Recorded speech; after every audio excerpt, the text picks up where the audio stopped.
श्री गुरुदेव दत्त.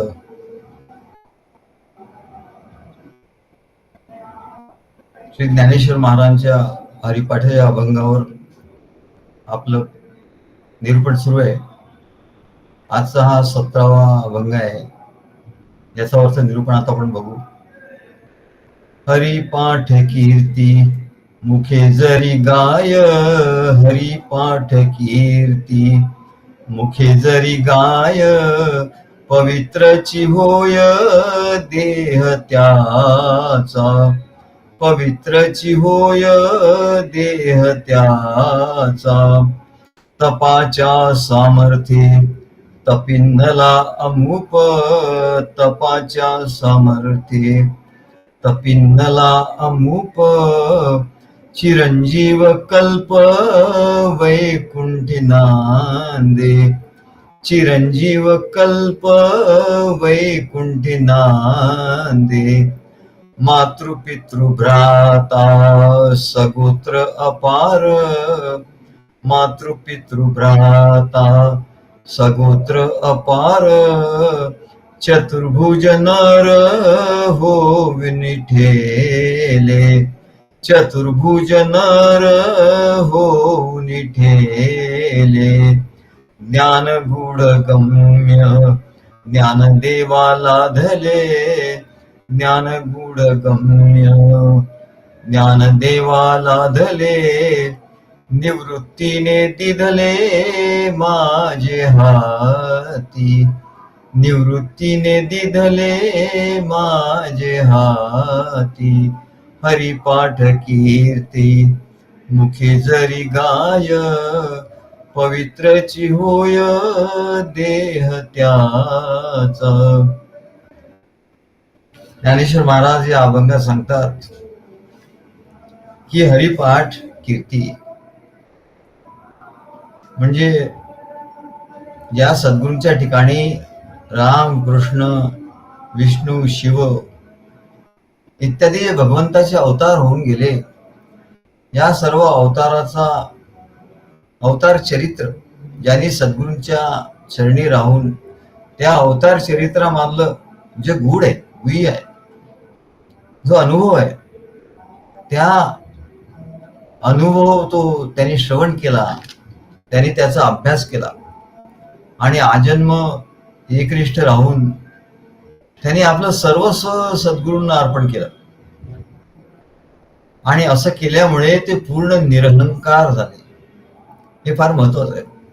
पूर्ण निरहंकार झाले आणि तन मन धन या सर्वांनी त्यांनी सद्गुरूंची सेवा केली आणि सद्गुरूंनी दिलेल्या मंत्राचा निरंतर त्यांनी जप करून त्या रामकृष्ण अवतारांचा ठसा आपल्या अंतःकरणात प्राप्त करून घेतला.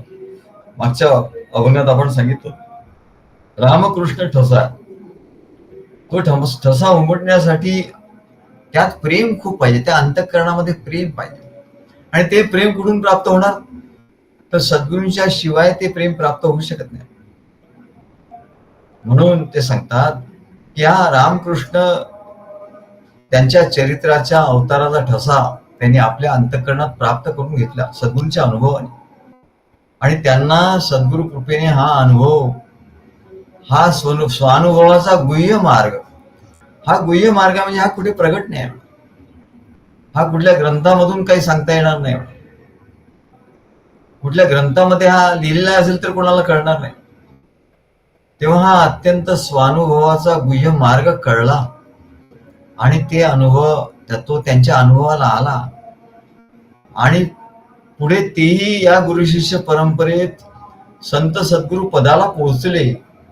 सद्गुरूंची सेवा सर्व भावाने करता करता, तन मन धनाने सेवा करता करता प्रदीर्घ काळ जेव्हा त्यांनी सेवा केली, साधना केली, तेव्हा ते संत गुरु शिष्य परंपरेत संत सद्गुरु पदाला पोहोचले. त्यांना महानुभाव म्हटलं. असं महानुभाव, असे महानुभाव जे स्वानुभव ज्यांच्या ठिकाणी आहे, असे कलियुगात भेटणं आणि त्यांचा आश्रय प्राप्त होणं हे अत्यंत दुर्लभ आहे. आणि अशा महात्म्या संत सत्पुरुषांचे सद्गुरूंचे महात्म्य ज्ञानेश्वर महाराज आता या अभंगात सांगतायत. त्यांचं महात्म्य सांगतायत की जो या सद्गुरूंच्या ठिकाणी प्रदीर्घ ज्यांनी सहवास केला, ज्ञान श्रवण केलं, प्रेम भक्ती ज्ञान आणि सर्वस्व समर्पण केलं, त्याची अवस्था, त्याचा अनुभव ज्ञानेश्वर महाराजांचा स्वतःचा अनुभव त्याच्या निमित्ताने सांगत आहेत. आणि म्हणतात, हरिपाठ कीर्ती मुखे जरी गाय, पवित्रची होय देह त्याचा. हरिपाठाची कीर्ती, नुसती कीर्ती म्हणाले, जरी गायन केली तरी त्याचा देह पवित्र होतो. म्हणजे एखाद्या मनुष्याकडून जर सद्गुरूच्याकडे तो आला, त्याला मंत्राचा संस्कार झाला, त्याला या परंपरेमध्ये स्थान मिळालं, पण म्हणले त्याच्याही पलीकडे त्याच्याकडून जरी मंत्राचा एवढा जप घडला नाही, पण म्हणाले हरिपाठाची कीर्ती ज्याने गायली, मंत्राचा जप तेवढा नाही घडला त्याच्याकडे, म्हणजे तोही घडला, पण त्याचबरोबर अत्यंत महत्वाचं जे गुह्य सांगतात, वैष्णवाचे गुह्य काढिले निवडुनी. गुह्य काय आहे म्हणाले ज्ञानेश्वर महाराज आपल्या अनुभवाने गुह्य सांगतात की अनुभवाचं गुह्य काय. मंत्र तर आहेच म्हणाले, मंत्र हे साधन आहे, पण त्यापेक्षाही सद्गुरूंचं कार्य हे खूप महत्वाचं आहे म्हणाले. सद्गुरूंचं कार्य, त्यांच्या कार्यात घडणार त्यांचं चरित्र, त्याच्यामुळे येणारे अनेक अनुभव, आपला सद्गुरूंशी संवाद सहवास, हे जे सगळं आहे हे त्या सद्गुरूंचं चरित्र आहे. त्या भगवान विष्णूंनी सद्गुरूंच्या रूपाने अवतार घेतलाय. अनेक संत सत्पुरुष सद्गुरू यांच्या रूपाने भगवान विष्णूचा अवतार होतो सर्वांचं कल्याण होण्यासाठी.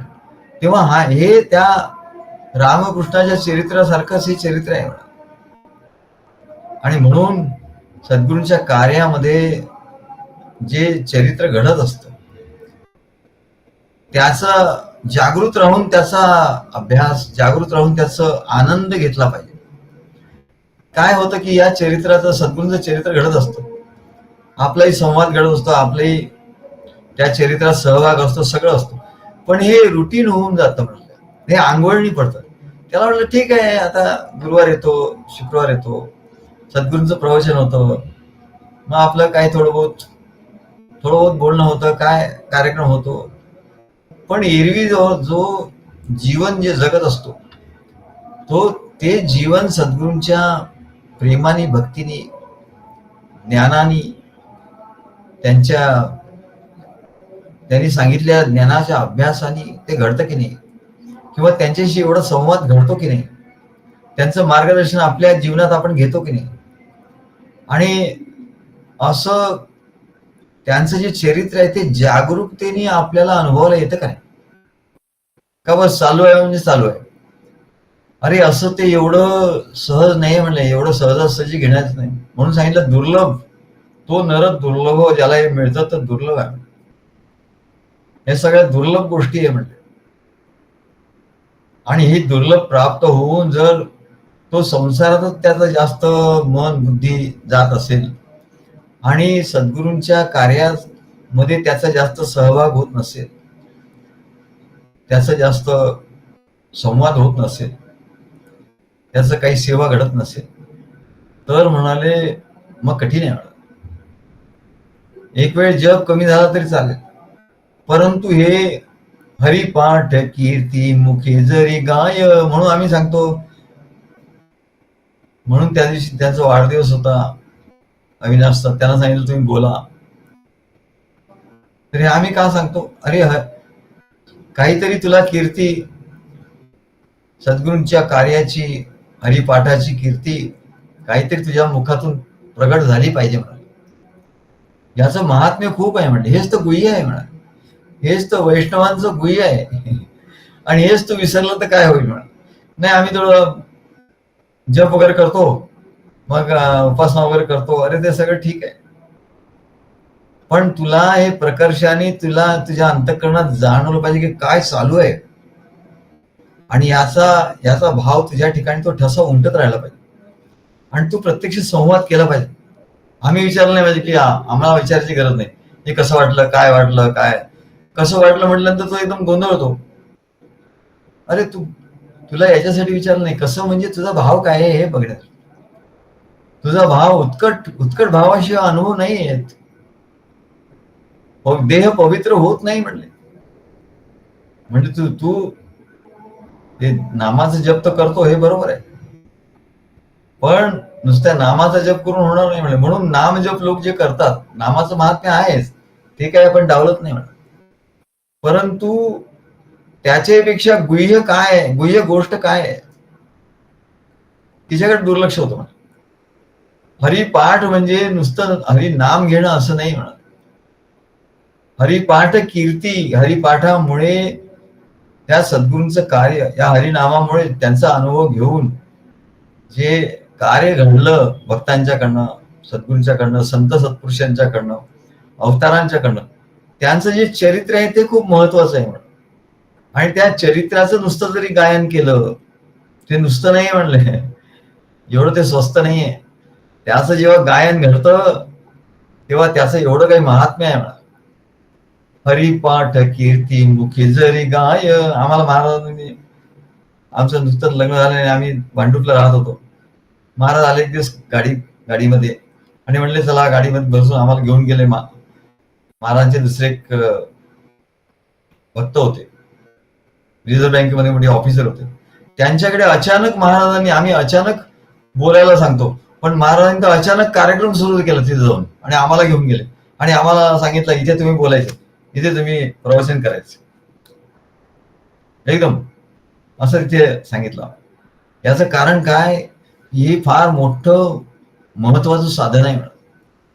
म्हणजे प्रत्यक्ष बोललंच पाहिजे असं नाही, पण आम्ही सर्वांना सांगतो की लिहित जा, की तुम्हाला जे जे आवडलं ते लिहित जा, नाही तर ते विस्मरणात जाईल म्हणले.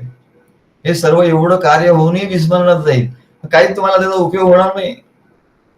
आणि म्हणून ज्ञानेश्वर महाराज सांगतात की निवृत्तीनाथाने हे गुह्य मला सांगितलं, या अभंगामध्ये गुह्य सांगितलेलं आहे आणि त्याप्रमाणे मी केलं, त्याच्यामुळे मला अनुभव आला. असं हरिपाठ कीर्ती मुखे जरी गाय, पवित्रची होय देह त्याचा. काय सांगू म्हणले, देह पवित्र होतो.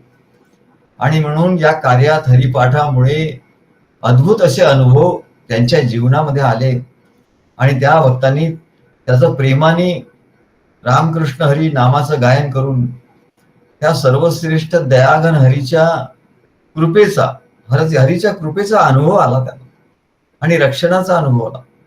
आणि या कार्याचे संसारात राहून जे अनुभव घेतले भक्ती करताना, आणि श्रीहरीच्या प्रेमात आणि आनंदात ते वेडे झाले. असं वेड लागलं पाहिजे, म्हणजे याला भक्ती असं म्हणतात. की त्या चरित्रामुळे, त्याच्या आनंदात, श्रीहरीच्या आनंदात, सद्गुरूंच्या आनंदात वेडे होऊन ते त्याच्या चरणाशी कायमचे विलीन झाले. त्यांच्या चरणाशी कायमचे विलीन झाले. त्यांचं स्वतःचं अस्तित्व राहिलं नाही. जोपर्यंत स्वतःचं वेगळं अस्तित्व मनुष्य ठेवतो तोपर्यंत तो विलीन झाला नाही, तोपर्यंत त्याला त्याचा अनुभव येणार नाही, ते गुह्य करणार नाही. तेव्हा अशा सत्पुरुषांच्या, सद्गुरूंच्या चरित्रातील अद्भुत अशा भगवत नाम महात्म्याचं, असं नाम महात्म्याचं गायन किंवा कीर्तन, कोणी प्रेमाने कीर्तन करेल. कीर्तन म्हणजे अगदी टाळ वगैरे घेऊन कीर्तन असं नाही, ते महात्म्य जो सांगेल वाचेनी, तरी सुद्धा तो महाभाग, त्याला महाभाग असं म्हटलंय.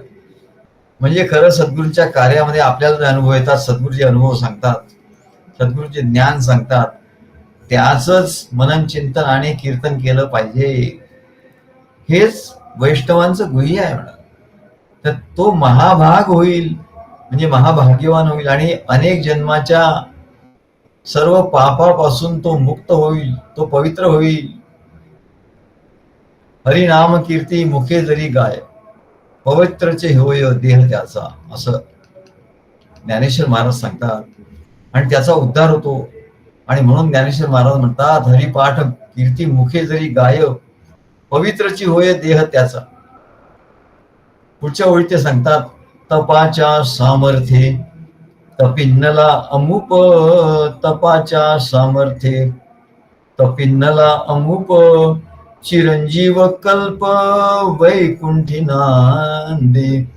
तपाच्या सामर्थ्ये तपिन्नला अमुप, चिरंजीव कल्प वैकुंठी नांदे. आता म्हणले तपश्चर्या, तपाच्या सामर्थ्य, तपाने सामर्थ्य येतं, तपश्चर्याने सामर्थ्य प्राप्त होतं म्हणाल. आणि तपश्चर्याला सगळे घाबरतात. गंमत विषय आहे की म्हणले सामर्थ्य ज्या गोष्टीने येईल त्याला सगळे घाबरतात आणि तेच ते करत नाही, त्याचा कंटाळा येतो. तपाच्या सामर्थ्ये तपिन्नला अमुप, चिरंजीव कल्प वैकुंठी नांदे. तपश्चर्या या शब्दाचा अर्थ, तप म्हणजे ज्या शरीराचं आणि मनाचं खूप कष्ट मनाला आणि शरीराला होतात त्याला काय म्हणतात, तपश्चर्या. तपिन्नला अमुप, अमुप म्हणजे खूप. त्या महाभागाचं वर्णन करतात, त्या भक्ताचं वर्णन करतात जो सद्गुरूंच्या कार्यामध्ये अमूप म्हणजे खूप. तपाच्या सामर्थ्याने तपिन्नला, त्याला ताप झाला खूप, त्याच्या मनाला, शरीराला, मनाला, देहाला खूप कष्ट झाले, खूप कष्ट झाले. आणि सर्वसाधारण कसं म्हणतो, भक्ती मार्ग हा सोपा आहे. अरे सोपा आहे, परंतु तपश्चर्येशिवाय तुला तुझं पवित्र होणार नाहीस, तुला सामर्थ्य येणार नाही. आणि तपश्चर्या करायला तो घाबरतो, काय सांगितलं की तो काय टाळा टाकतो. तेव्हा म्हणले शरीराचे आणि मनाचे कष्ट करावे लागतात.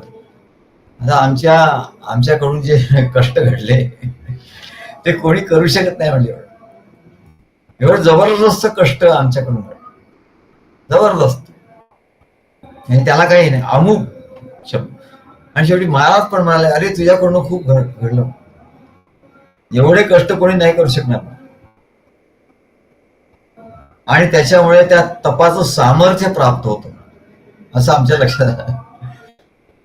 तपिन्नला अमुप, शरीराला मनाला तापवलं जातं, तापवलं. हे सोन्याला जसं तापवतात, आणि जेवढं जास्त तापवतात, तप्तम तप्तम पुनरपि पुन्हा, तप्तम तप्तम पुनरपि पुन्हा, कांचनम कांतवर्णम. कांचनम म्हणजे सोनं, कांतवर्ण त्याचा वर्ण तसा तसा एकदम तेजस्वी होत जातो. जेवढं जेवढं सोन्याला तापवलं जातं तेवढं तेवढं त्याचं तो लखलकाट त्याचा होतो. कांचनम कांतवर्णम, घृष्टम घृष्टम पुनरपि पुन्हा, स्वादुचैवेक्ष दंडम. जेवढं त्या उसाला पिळून पिळून पिळून चरकात घालून घालून काढतात म्हणलं, तेवढा तेवढा त्याचा रस गोड होतो. घृष्टम घृष्टम पुनरपि पुन्हा, स्वादुचैवेक्ष दंडम, तप्तम तप्तम पुनरपि पुन्हा, कांचनम कांतवर्णम. तसं म्हणलं या भक्ताचं तसंच आहे. त्याला सद्गुरूंचं एक कार्य म्हणजे खरं याच्यात खूप तापवलं गेला पाहिजे. पण असं जर म्हटलं तर लोक पळून जातील, म्हणलं बाबा हे नको आपल्याला, इथे तापवण्यावरची भानगड काय हे नको म्हणलं, आणि ते पळून जातील. म्हणलं सगळ्यांना एवढं सुखाची चटक लागलेली असते, बस सुखात सुखे नाही व सगळं झालं पाहिजे. तेव्हा म्हणले तप म्हणजे त्यांनी तापवलं जात. भर्तृहरिनाथ म्हणतात, या सर्व परंपरेत, नाथ परंपरा, दत्त परंपरा, या सगळ्या परंपरेत सगळ्या भक्तांचे जे जे मोठे मोठे होऊन गेले सगळ्यांचे अनुभव असेच आहे. त्याने खूप तपश्चर्या केली, खूप ताप सहन केला. महाराज सांगायचे आमचे, सहन करणं. लोक म्हणतात किती सहन करायचं, किती सहन करायचं. महाराज आम्हाला म्हणायचे, अरे सहन करणं हे तुम्हाला कळत नाही, म्हणजे सहन करणं ही शक्ती आहे, हे सामर्थ्य आहे. तेव्हा आम्हाला लक्षात आली, नाहीतर थोड्या थोड्या गोष्टी मनुष्याला असह्य होतात. तेव्हा सहन ही शक्ती आहे, म्हणून म्हणतात ना सहन शक्ती. सहनला शक्ती का म्हणतात, आणि सर्वसाधारण लोक म्हणतात सहन म्हणजे तो दुर्लभ, तो दुर्बळ आहे, तो सहन करतो. असं नाही म्हणाले. दुर्बळ माणूस सहन करू शकत नाही म्हणा. आणि जो सहन करत नाही त्याला तर या जगात म्हणले जो सहन करत नाही ना, एकदम रिॲक्ट करतो, त्याला ते सबळ म्हणतात. आणि जो सहन करतो ना त्याला तो दुर्बळ म्हणतात. म्हणजे उलट आहे म्हणजे. परंतु खरी शक्ती त्याचीच आहे म्हणले, की जो सहन करू शकतो. आणि सहन केल्याने शक्ती वाढत जाते, वाढत जाते, वाढत जाते. त्याचं सामर्थ्य वाढत जातं. आणि म्हणून भर्तृहरीनाथ म्हणतात, तपम न तप्तम वयमेव तप्तः, की तप म्हणले तापलं नाही, आम्हीच तापलो. त्या तपाने आम्ही तापलो म्हणाले. आमचं मन बुद्धी शरीर हे सगळं तापलं नाही. त्यांनी खूप तप केलं म्हणजे अरे म्हणजे काय झालं म्हणा, म्हणजे त्याचं शरीर मन बुद्धी सगळं तापलं म्हणा. भोगम न भुक्ता स्वयं वयमेव भुक्ता. आणि नाहीतर शरीरामध्ये, नाहीतर या जगामध्ये म्हणाले लोक भोग भोगतात, निरनिराळे सुख भोगायला जातात. अरे तसं नाही आहे म्हणले, तुम्ही भोग भोगत नाही, भोग तुम्हाला भोगतात. आणि मग तुम्हाला भोगावं लागतं सगळं. भोग तुम्हाला भोगतात हे तुम्हाला लक्षात येत नाही म्हणजे. कालम न यातः वयमेव यातः. अरे आपण म्हणतो काळ किती भरावर चाललाय हो, इकडे इतके वाजले, आता इतके वाजले, आता इतके वाजले. अरे बाबा काळ नाही चालला म्हणाले, तू चाललाय. तू यमाच्या कडे चाललायस, मोठ्या स्पीडनी चाललाय. काळ काही चालला नाही म्हणाले. आपल्याला असं वाटतं काळ चाललाय. कालम न यातः वयमेव यातः. पण एवढं होऊन सुद्धा तृष्णा न जीर्णा वयमेव जीर्णा. पण तृष्णा म्हणजे तहान, अजून मृग तृष्णा, या जगातल्या सुखाची तहान मात्र गेली नाही म्हणजे, ती जीर्ण झाली नाही. वयमेव, याचं शरीर जीर्ण झालं, शरीर जीर्ण झालं, शरीर पंगू झालं, शरीर आजारी झालं, शरीर जीर्ण झालं. पण म्हणले तृष्णा याची जीर्ण झाली नाही. आणि म्हणून म्हणतात की तपश्चर्या केली पाहिजे. चर्या म्हणजे आचरण, म्हणून तपश्चर्या म्हणजे अत्यंत तापदायक. शरीर मन बुद्धी चित्त अहंकार याला ताप देणारं आचरण. कुठली गोष्ट तापवली की ती शुद्ध होते, तेजस्वी होते, शक्तिमान होते. आणि म्हणून हा 4 देह आहे, मनुष्याची 4 देह आहे, त्या 4 देहाला शुद्ध करायचं. हा स्थूल देह, हा जो देह आहे स्थूल देह, तो म्हणले मन बुद्धी चित्त हा सूक्ष्म देह, निद्रा हा कारण देह, आणि ज्ञान स्वरूप हा महाकारण देह. हे 4ही देह तपश्चर्येने तापवले गेले पाहिजे. आणि ही तापवणीच्या क्रिया म्हणले केवळ सद्गुरूंच्या कार्यातच शक्य होते. एरवी कुठे हे साधन नाहीये म्हणाले, सद्गुरूंच्या कार्यातच हे सगळं घडू शकतं. एरवी लोक सुखासीन झाले होतात आणि काहीतरी पुस्तक वाचतात, काहीतरी बघतात, आणि काहीतरी कुठलं तरी ऐकतात, आणि त्यांना असं वाटतं की आपण अध्यात्मात काहीतरी फार ज्ञान कमवलं असं वाटतं. पण म्हणाले तापवले ते गेले, तपश्चर्या तर घडलीच नाही म्हणाले, कारण सद्गुरूंची भेट झाली नाही, सद्गुरूंचं कार्य प्राप्त झालं नाही, आणि त्याच्यामुळे तपश्चर्या झाली नाही. आणि म्हणून गोरक्षनाथांचे सद्गुरू मच्छिंद्रनाथ ते काय म्हणतात बघा, सगळ्यात मोठी तपश्चर्या कुठली आहे, आणि सगळ्यात मोठा, सगळ्यात श्रेष्ठ असा पुरुष कोण, सगळ्यात श्रेष्ठ असा साधक कोण, सगळ्यात श्रेष्ठ योगी असा कोण, असा प्रश्न गोरक्षनाथांनी विचारला मच्छिंद्रनाथांना. तेव्हा मच्छिंद्रनाथ त्यांना उपदेश करतात गोरक्षनाथांना, फार लक्षात घेण्यासारखं आहे. म्हणजे याला म्हणतात गुह्य. म्हणून या श्लोकामध्ये ज्ञानेश्वर महाराज सांगतात, खरी गुह्य सांगितलं, निवृत्तीने आम्हाला गुह्य आमच्या हातात दिलं. हातात दिलं म्हणजे ज्ञानेश्वरी लिहायला सांगितलं. हातात दिलं म्हणजे काय, अनेक ग्रंथ त्यांना लिहायला सांगितले. हरिपाठ लिहिला त्याने, असे अनेक ग्रंथ त्यांनी लिहिले. हे गुह्य म्हणजे हे गुह्य काय आहे म्हणे. तर हे हरिपाठ नित्य जो गातो, त्याचं गायन करतो, त्याचं कीर्तन करतो, हे खरं साधन आहे म्हणाले. सद्गुरूंना शरण जाऊन, सद्गुरूंच्या शिवाय, त्यांच्या कार्याशिवाय, सद्गुरूशिवाय कार्य नाही, कार्याशिवाय अनुभव नाही, सद्गुरूशिवाय ज्ञान नाही, आणि सद्गुरूशिवाय तपश्चर्याही नाही म्हणाले. आणि म्हणून आपण बघतो किती ज्ञानी लोक असतात, पुष्कळ ज्ञानी पडलेले आहेत जगात, खूप ज्ञानी आहेत लोक, पण तपश्चर्या नाही, त्याच्यामुळे ते कच्चे राहिले म्हणा. आणि म्हणून गोरक्षनाथांना मच्छिंद्रनाथ काय सांगतात, उपदेश करतात, खरा उपदेश. ते म्हणतात, वही कच्चा बे कच्चा नाही गुरु का बच्चा. पहिल्याच ओळीत तो सांगतात की खरा कोण आहे, कसं कसं कळेल म्हणाले, खरे संत सत्पुरुष कोण आहे. हल्ली तर म्हणतात सद्गुरू वगैरे असं काही नाही म्हणाले, असं लोक सांगतात. आपल्या आतच सद्गुरू असतो, तो आपलं मार्गदर्शन करत असतो. वा, मग असा तुझ्या आत सद्गुरू आहे, तुला मार्गदर्शन करतोय, तर मग म्हणजे तुझं जीवन असं का म्हणाले, तुझ्या जीवनामध्ये तू असं एवढं पाप का करतो, तुझ्या जीवनात तू असा फेल्युअर का आहेस, तुझ्या जीवनात तुला असं ज्ञान का झालं नाही.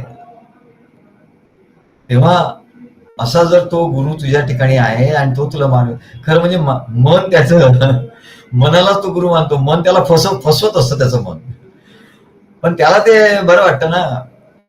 मन त्याच्याप्रमाणे त्याला समजेल, त्याला रुचेल, पचेल असं मन सांगत असतो, पण तो गुरु. पण जे सद्गुरू त्याला योग्य सांगतील आणि त्याला रागावून सांगतील, त्याचे दोष दाखवून देतील, तसं त्याला नको असतो. म्हणून आतला गुरु बरा आपला, तो काही बोलत नाही ना, तो म्हणजे मनच फसत असतं, मन असं सोंग घेतं म्हणाले, मन अनेक सोंग घेतं, तसं सद्गुरूंचंही सोंग घेतो मन आत, आणि आतून सांगतो हा मी सद्गुरू आहे. आतला आवाज आहे, हा आवाज असतो मनाचाच. काय मन वेगवेगळे आवाज काढतात, ते लोक असतात ना, पक्ष्यांचे, पशुचे किंवा नटांचे पण आवाज काढतात वेगवेगळे, तसे मन मोठं बेटे हे कलाकार आहे, ते सगळ्यांचे आवाज काढतात, सद्गुरूचा पण आवाज काढतात. आणि याला वाटतं अरे आतून आपल्याला आवाज आला सद्गुरूचा, आतून आत्म्याचा आवाज आला असं, पण म्हणाले तो आत्म्यावर तो पोहोचलाच कुठे, मन एवढा आत आहे म्हणजे, मन बुद्धी हा देह सूक्ष्म देह आहे. आणि म्हणून गोरक्षनाथांना मच्छिंद्रनाथ सांगतात कसं ओळखायचं म्हणाल. गुह्य काय, वही कच्चा बे कच्चा, अरे तो कच्चा आहे म्हणले, नाही गुरु का बच्चा, जो गुरुचा बच्चा नाही झाला. बच्चा म्हणजे बच्चा, त्यांच्यावर बच्चा जसा आपल्या पित्याच्या अंगा खांद्यावर खेळत असतो, नेहमी त्यांच्या जवळच असतो, त्याच्यावर एवढं प्रेम असतं त्याचं, असा तो गुरुचा बच्चा, तो सच्चा होतो. वही सच्चा बे सच्चा जो है गुरु का बच्चा. सच्चा आणि कच्चा कोण आहे ते मच्छिंद्रनाथ सांगतात. जो नाही गुरु का बच्चा व कच्चा बी कच्चा, तो कच्चाच आहे म्हटलं, किती तो दाखवत असला, किती तो मोठा पंडित त्याला असलं, किती ग्रंथाचं ज्ञान असलं, अरे तो कच्चाच आहे म्हणले. आता आम्ही ऐकतो ना कोणाला, आम्हाला लक्षात येतं अरे हा कुठे कच्चा आहे, इथे कच्चा आहे, इथे कच्चा आहे, हा इथे कच्चा आहे. त्याचं किती किती छिद्र त्याला आहे त्याच्या ज्ञानाला, ते आपल्याला कळाले. हा एवढं ज्ञान सांगतो, हा कच्चा आहे. वही कच्चा बे कच्चा नाही गुरु का बच्चा. आणि मच्छिंद्रनाथ सांगतात वही सच्चा बे सच्चा, तोच सच्चा आहे. कसा ओळखायचा, जो है गुरु का बच्चा, जो म्हणले दीर्घकाळ सद्गुरूंच्या सगळं त्यांनी सोडलं, नातेवाईक, घर, हे कोणी काय म्हणले, नातेवाईक काय काय म्हणत असतात, त्यांनी घर सोडलं, आई वडिलांना नाही बघितलं, अमकून नाही बघितलं, अरे म्हणले माझे सगळे ह्याच्यात सांगतात. आता सांगणार आहेत कोण, आपले ज्ञानेश्वर महाराज म्हणाले, त्याच्या पुढच्या 5 पिढ्या, मागच्या 10 पिढ्या सगळ्यांना म्हणले वैकुंठात नेऊन ठेवतो तो, एवढं त्याचा पराक्रम असतो म्हणले. तू काय सांगतो, आई वडील हे मी यांचं केलं, मी त्यांचं केलं, त्या आई वडिलांचं केलं, अमुक केलं, तमुक केलं. अरे तो असा असतो बेटा, सच्चा गुरु का बच्चा, मागच्या 10 पिढ्या, पुढच्या 10 पिढ्यांना वैकुंठात नेऊन ठेवतो. आणखी काय पाहिजे म्हणले तुला.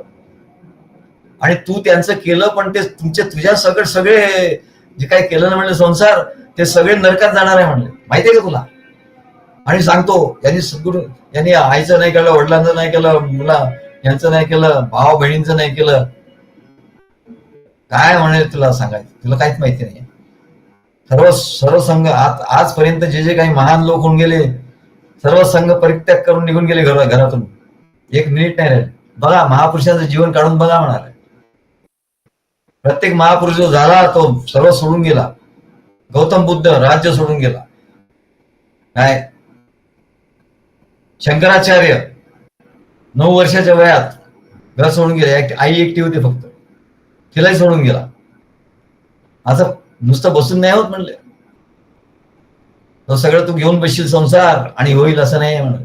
वही सच्चा बे सच्चा जो है गुरु का बच्चा. सद्गुरूंचं सगळं झालं पाहिजे, इतर नाही झालं तुला काही होणार नाही. नाही तुझा संसार झाला तर काय होणार नाही. सर्व संघ परित्याग करून जेव्हा जाशील तेव्हा मिळालं. म्हणून मच्छिंद्रनाथ सांगतात त्याचं कोण सच्चा आहे आणि कोण कच्चा आहे. मला हे कच्च्या गोष्टी सांगू नको म्हणले. आणि मच्छिंद्रनाथ सांगतात दुनिया त्याचेकर खाक लगाई. अरे जरी ते सगळे सोडून जाणारे म्हणले जरी असले तरी त्याच्यापैकी सुद्धा ते सुद्धा कच्चेच असतात म्हणाले. सर्व दुनिया त्यांनी सोडली. बरं एकदा दुनिया सोडली. दुनिया त्याचीकर खाक लगाई, हा भस्म लावलं. ज्याकर बैठा बनमो, वनात जाऊन बसला. खेचरी मुद्रा आसन लगायो, ध्यान धरत आहे मनमो. खेचरी मुद्रा लावली, ज्ञान लावलं म्हणजे योग योग या केले. परंतु म्हणले सद्गुरू नाही प्राप्त झाले. सद्गुरूंच्याकडे गेला नाही तो. आपल्या मनाने काहीतरी संसार त्याग केला आणि वनात जाऊन बसला आणि भस्म लावलं आणि ध्यान धरतोय म्हणले. खेचरी मुद्रा लावली, ध्यान धरतो. कुठल्या तरी पुस्तकात वाचलं, कोणीतरी सांगितलं खेचरी मुद्रा अशी जीव अशी आत घालून टाळूला लावली की मग खेचरी मुद्रा होते असं त्याने ऐकलं असं. तेवढंच घेऊन तो गेला आणि तिथे बसला. पण सद्गुरूंना नाही भेटला म्हणले. तर एवढं केलं, केसरी मुद्रा लावली तरी म्हणले मच्छिंद्रनाथ सांगतात वही कच्चा बे कच्चा, फिर भी कच्चा बे कच्चा, नाही गुरु का बच्चा. तो गुरुचा बच्चा आहे का नाही मला सांगा. बाकी त्यांनी काय केलं ते मला सांगू नको म्हणा. तो गुरुचा बच्चा नाही म्हणजे तो कच्चा आहे. ह्याच्याही पुढे सांगतात गुप्त होकर प्रगट होय. काही लोक असतात गुप्त होतात म्हणा. हो ते महाराज आहे ना, ते गुप्त होतात आणि मग प्रगट होतात असं का. बर पण म्हणले कच्चाच आहे म्हणले. तुला पक्का काय, तुला पक्का जो आहे म्हणले तो सांगतो तुला. गुप्त होकर प्रगट होय. कोणी म्हणले तुला असं दिसतील, आम्हाला असे दिसले होते गुप्त व्हायचे आणि प्रगट व्हायचे. गुप्त हो के प्रगट होय. मग लोक आम्हाला विचारतात तुम्हाला असं होता येतं का गुप्त गुप्त होऊन प्रगट होता येतं का. मग त्याची गरज काय म्हणा. गुप्त होकर प्रगट होय. जावे मथुरा काशी. मथुरा जातो, काशी होतो, इथून गुप्त होतो तिकडे जातो. प्राण निकाले सिद्ध हुआ, सत्य लोक का वासी. त्यांनी प्राण बाहेर काढले आणि कुठे जातो म्हणले तो, आणि सत्य लोकांमध्ये सुद्धा जातो म्हणले. एवढं सुद्धा करेल म्हणले तो. फिर भी सांगतात ते गोरक्षनाथा लक्षात ठेवा. फिर भी कच्चा बे कच्चा, नाही गुरु का बच्चा. तो सद्गुरू शरण गेला नाही. हे सगळं करतो तो, हे सगळ्या करामती करतो, पण जर तो सद्गुरूचा बच्चा नाही तर तो कच्चाच आहे असं लक्षात ठेव म्हणा. कुंडलिनी को खूप चढावे. अली कुंडलिनी शक्ती तर खूप महत्व. आमच्या इकडे ते आले होते, कुंडलिनीचं महात्मा सांग. म्हणजे तुम्हाला काय वाटतं मी काय तुमच्या गुरुकुलातला काय हे आहे का, बच्चा आहे का अरे आमच्या गुरुकुलातला बच्चा म्हणजे केवढा असतो म्हणजे तुला माहित नाही म्हणा. हे गुरुकुल साधन आहे म्हणाल. कुंडलिनी को खूप चढावे. ते म्हणाले आम्ही कुंडलिनी शक्ती ते असं हे करतो. म्हणलं तुम्ही इथे येऊन सुद्धा हो म्हणलं मी इथं तुमचा मंत्र मी म्हणतो, पण कुंडलिनी शक्तीचे हे ते चक्र वगैरे असं करतो. म्हणलं तुम्हाला कोणी सांगितलं ते बंद करा आधी, नाही तर मग आमचा मंत्र म्हणू नका, आमच्या मार्गात तुम्ही येऊ नका. बरोबर नाही म्हणजे त्यांनी शारीरिक शक्ती येते, शारीरिक दृष्टीने करतो म्हणजे निरोगी वगैरे. म्हटलं त्याच्यासाठी तुम्ही आसन करा, प्राणायाम करा, पण हे कुंडलिनी आणि हे वगैरे काय आम्हाला म्हणले, मग काही दिवसांनी आम्हाला म्हणले, तुम्हाला काय वाटतं, तुमच्या काय गुरुकुलातला कमी हे आहे का? मी आधीच पुष्कळ हे केलेलं आहे म्हणाले. तुमची इतर भक्त म्हणले, त्यांना सांगितलं एकदम हे. अरे म्हणलं, आमच्याकडे असे भक्त आहे की एकदम साधा जरी असेल ना, तर त्याच्या पायाची धूळ सुद्धा तू घेण्याच्या लायकीचा नाही आहे म्हणलं. अशी एवढी त्यांची हे आहे म्हटलं, एवढं त्यांचं तपश्चर्या आहे. कुंडलिनी को खूप चढावे, ब्रह्मरंध्र ले जावे. ब्रह्मरंध्रात घेऊन जातो. म्हणजे ते बघा, सद्गुरूशी संपर्क नसला की कसं मनुष्याचं गती होते बघा. परवा आमचे ते रत्नपारखी यांना आम्ही सांगितलं, त्यांच्याशी आम्ही बोललो, ते काहीतरी वेगळं सांगायला लागले, हे अमकन ते टमकन ते टमकन. अहो म्हणलं, तुम्ही काय माझं प्रवचन ऐकत नाही, काय ऐकत नाही म्हणलं, मी हे अमुक अमुक ऐकते, अमुक महाराजांचं ऐकते, तमुक हे करते. आणि म्हणले, पूर्वी मी म्हणले त्या क्लासमध्ये जात होती आणि ते ब्रह्मरंध्रामध्ये कुंडलिनी शक्ती, बापरे म्हणलं, आता म्हणले इथपर्यंत तुम्ही गेलात, म्हणजे या मार्गापासून किती लांब गेलात तुम्ही. नाही म्हणजे तेव्हा मी जात होते, असे ते करत होतो. म्हटलं, मग करा, काय करत, ब्रह्मरंध्र इकडे असतं म्हणलं, तिकडे माझं ते. अरे बाबा बाबा. मग मच्छिंद्रनाथ काय म्हणतात, जे खरं योगातले एवढे मोठे काय की त्यांना ब्रह्मरंध्र कुंडलिनी ते सगळं त्यांनी खोळून प्यायलेले, ते काय गुह्य सांगतात मच्छिंद्रनाथ, कुंडलिनी को खूप चढावे, ब्रह्मरंध्र ले जावे. त्याला उपदेश करतात मच्छिंद्र गोरक्षनाथाला, अरे बाबा तू फसशील म्हणले, पण याच्यात काही अर्थ नाहीये, असं तुला लक्षात येईल. चलता है पाणी के ऊपर, पाण्यावर चालेल म्हणले तो, हे सगळं तुला दिसेल. मुख से बोले सो होवे, आणि तो आपल्या वाणीने जे बोलेल ते तसं होईल म्हणाले, भविष्य सांगेल तसं होईल. आणि मग तुला असं वाटेल की बापरे काय, हा आपल्या सद्गुरूंना तर काहीच येत नाही म्हणाल. असं बघितलं तर ते त्यांना तर काहीच येत नाही, ते कुंडलिनी माहिती नाही, ब्रह्मरंध्र माहिती नाही, पाण्यावर ते चालत नाही, असं तुला वाटेल म्हणले. म्हणून मच्छिंद्रनाथ काय म्हणतात, असं तुला दिसेल, पण लक्षात ठेव, फिर भी कच्चा बे कच्चा, त्याला कच्चा समजायचं, फिर भी कच्चा बे कच्चा नाही गुरु का बच्चा. किती उदाहरणं दिली त्यांनी. तुला असं वाटेल की असे चमत्कार होतात, अमका करत होता आणि त्याच्या मागे तू जाशील, पण सांभाळून राहा, असं गोरक्षनाथाला सांगतात. जे अनेक चमत्कार त्यांचे करू शकतात त्यांना सांगतात, शास्त्र रमा कुछ रहा न बाकी, सगळे शास्त्र तो कोळून प्याला म्हणा, काही बाकी ठेवलं नाही, काही बाकी राहिलं नाही. सारा ज्ञान कमाया, वेद शास्त्र काय सगळं काही त्यांनी कोळून प्याला. उपनिषद सगळं म्हणले, संत वाङ्मय सगळं त्याला माहिती आहे म्हणाल. सारा ज्ञान कमाया, वेद विधी का मार्ग चलकर तनका लकरा किया, आणि वेदाला मोठं मानून त्यांनी आपल्या वेदामध्ये काय म्हणजे शरीर हे काय, शरीर हे महत्वाचं नाही म्हणा,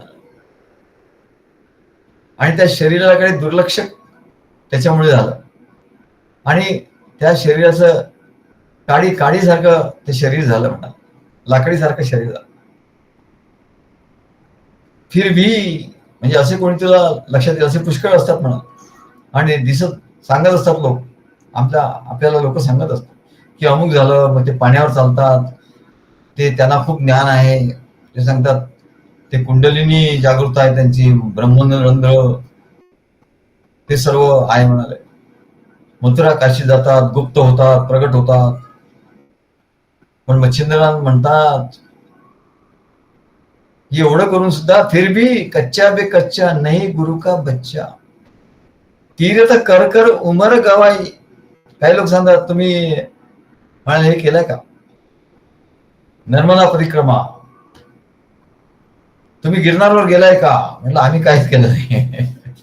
हे जे तुमचं आहे ना, हे आम्ही काहीच केलं नाही. कारण काय, आम्हाला गुह्य गोष्ट आमच्या शेवटी ज्ञानेश्वर महाराज तेच तर गुह्य सांगतात. आणि मच्छिंद्रनाथ तेच बीज सांग, तीर्थ कर कर उमर खोई, जोग युगत में सारी. म्हणजे योग याच्यात मध्ये सगळी उमर गेली त्याची. धन कामिनी नजर ना आवे.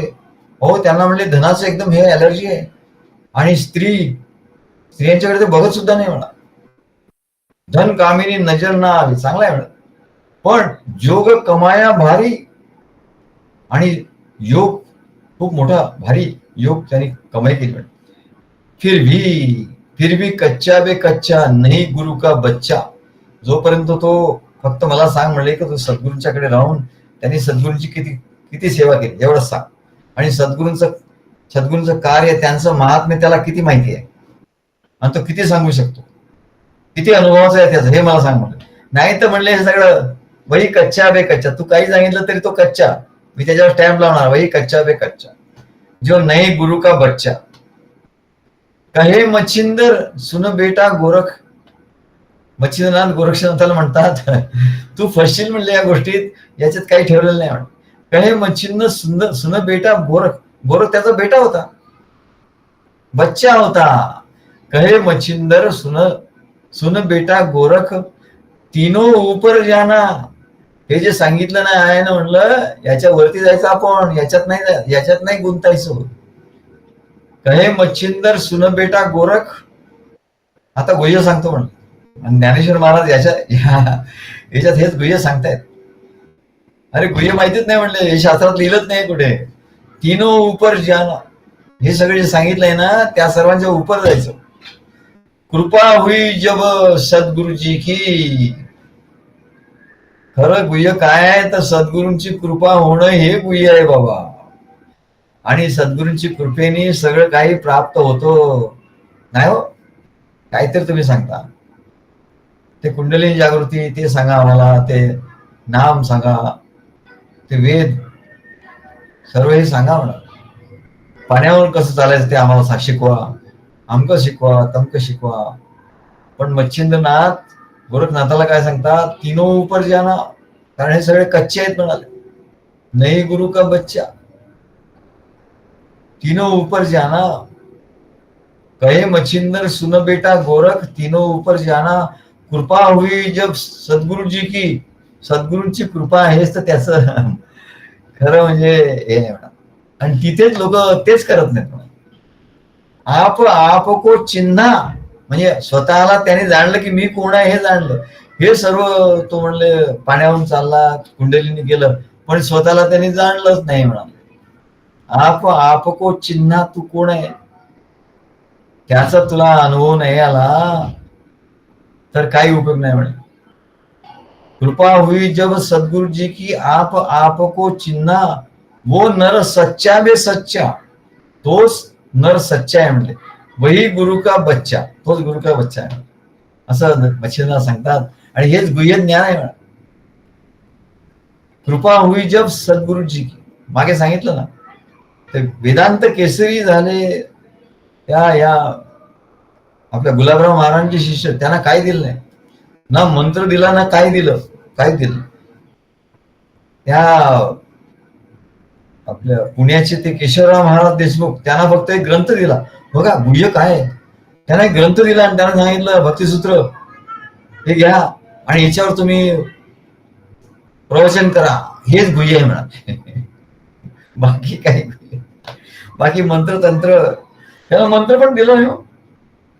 बघा आता एवढं नामाचं महात्म्य झालं, त्यांना मंत्र नाही दिला. कृपा हुई जब सद्गुरुजी की, त्यांनी सांगितलं कृपा करा माझ्यावर काहीतरी, तर त्यांना कल्याणला येऊन त्यांनी तो ग्रंथ दिला, हा ग्रंथ घ्या ह्याच्यावर. एखादा असता म्हणजे काय ग्रंथ दिला आपल्याला काय नाम दिलं नाही, काय नाही दिलं का. पण म्हणले हेच तर गुह्य आहे म्हणाले. कृपा हुई जब सद्गुरुजी की, सद्गुरूंच्या कार्यात ते त्यांच्या बरोबर नेहमी राहायचे. ते जिकडे गेले तिकडे राहले, त्यांची एवढा सेवा त्यांनी केली.